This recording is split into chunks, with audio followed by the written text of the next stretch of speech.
Mexico, and San Marino aligned themselves with the myself, the statement. President, or Special Envoy Wickoff. President, the EU reiterates its resolute condemnation of Russia's war of aggression against Ukraine, which constitutes a manifest violation of the UN Charter.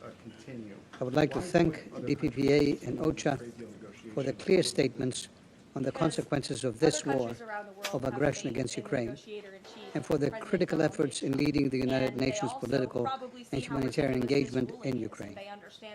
Colleagues, after countless council meetings to address Russia's war of aggression against Ukraine, where we have each repeated our core concerns and messages time and again, we should all be able to agree on at least one thing now, that a full and unconditional ceasefire is what is needed now as a necessary condition for meaningful peace discussions. So many of the president's plans right now Many of are us, being many of blocked you, by courts.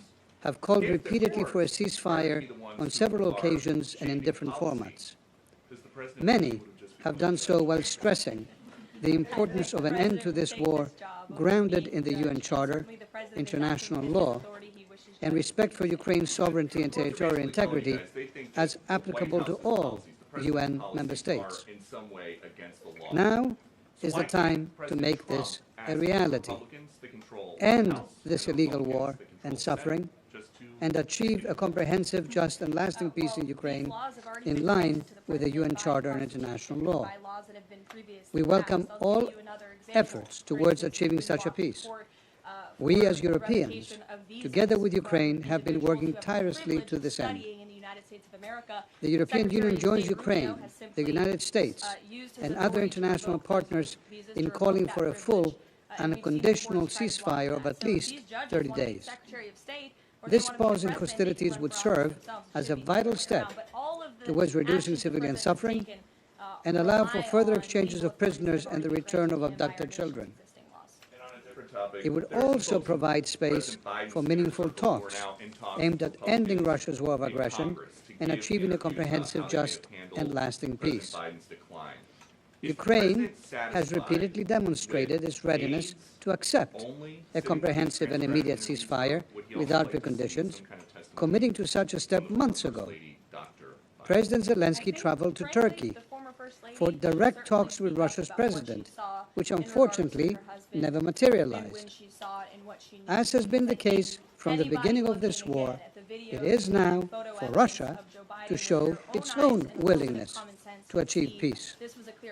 To date, it has not done so. Last weekend, it launched its largest attack on Ukraine's cities since the 2022 invasion, reportedly firing 355 drones and killing 13 people. The UN Human Rights Monitoring Mission has noted the increase in civilian casualties resulting from Russia's aggression over the past months. In April, at least 209 civilians were killed and 1,146 injured. Russia's campaign of systematic airstrikes against Ukraine civilians and civilian critical infrastructure has not only not stopped, it has intensified. It violates international humanitarian law, undermines efforts for peace, and must finally stop now. Colleagues, we must all reiterate this message. All reiterate our continued support for Ukraine's independence, sovereignty, and territorial integrity within its internationally recognized borders under the Charter. The EU will continue to support Ukraine and its people for as long as it takes. The Council must exert full, principled, and effective diplomatic pressure for a full and unconditional ceasefire and for a comprehensive, just, and lasting peace in line with the UN Charter. We implore you to do so immediately. Ευχαριστώ, κύριε Πρόεδρε. Thank you, Mr. President. I thank His Excellency Mr. Lambrinidis for his statement. There are no more names inscribed on the list of speakers. The meeting is adjourned. But don't go very far away. Stay in the vicinity, please.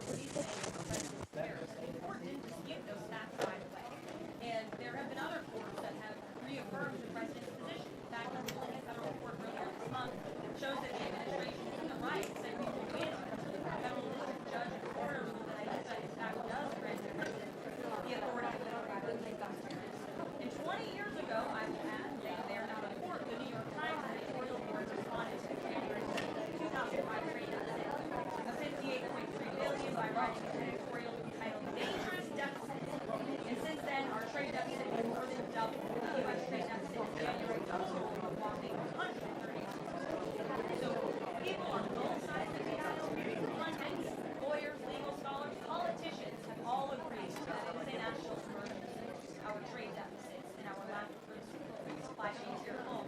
So President Trump is the first president to actually act on it to restore that level of prosperity in the United States of America. The courts are now blocking this.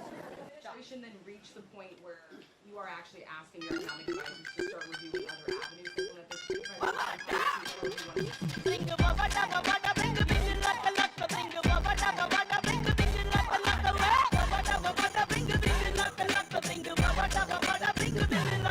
Try your luck with Bavada, bring a luck. Make some money with Bavada, bring a luck. Try your luck with Bavada, bring a luck. Try your luck with Bavada, bring a luck.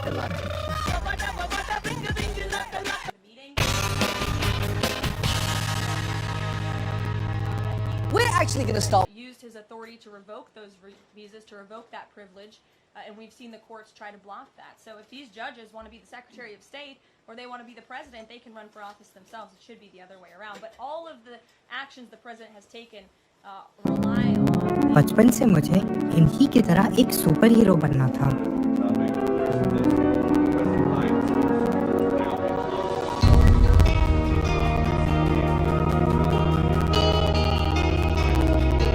But now I believe world को ऐसे real super heroes की ज्यादा जरूरत है. Doctor बनने का हो passion तो VMC मेडिकल को बनाओ अपना destination. A personalized result-driven medical entrance program.